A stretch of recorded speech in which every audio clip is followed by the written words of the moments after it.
আসসালামু আলাইকুম। মামি রান্নাঘরে আপনাদের স্বাগত জানাই। চলে আসলাম নতুন আরেকটি ভিডিও নিয়ে। পাতাকপি ভাজি করব। প্রথমে যে একটা মিডিয়াম সাইজের পাতাকপি নিয়েছি, এবার এটাকে কুচিয়ে নেব।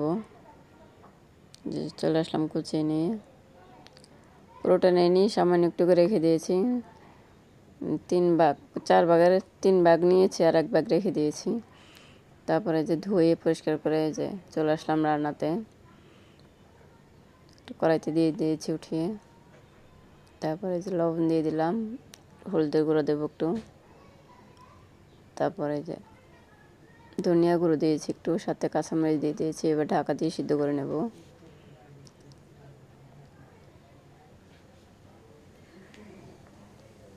ভাত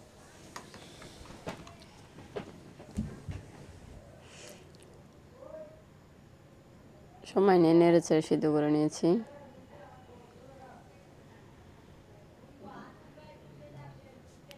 তারপরে যে ভাজি করার জন্য পেঁয়াজ দিয়ে তেল দিয়ে দিয়েছি, কড়াইতে তেল দিয়ে পেস্টটা দিয়ে দিয়েছি।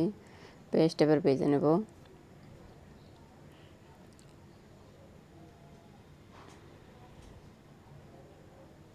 লাল লাল করে ভেজে নিয়েছি।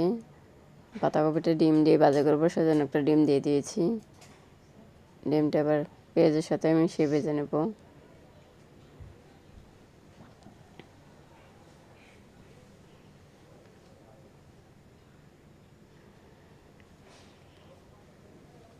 ভাজা হয়ে গেছে। পাতাকপিটা সিদ্ধ করে নামিয়ে ঝাড়ের ভিতরে ঢেলে রেখেছিলাম পানিটা ঝরার জন্য। তারপরে যে ভাজিটা দিয়ে দিলাম।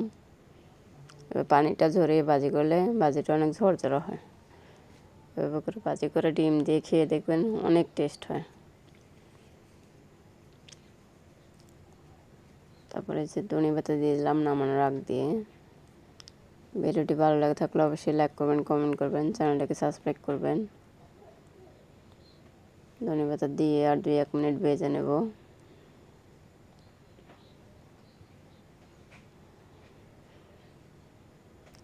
ভেজে নিয়েছি, একবারে ঝরঝরা করে ভেজে নিয়েছি। এভাবে ভাজি করলে অনেক টেস্ট হয়। দেখা হবে নেক্সট কোনো ভিডিওতে। সে পর্যন্ত সবাই ভালো থাকবেন। আল্লাহ হাফেজ।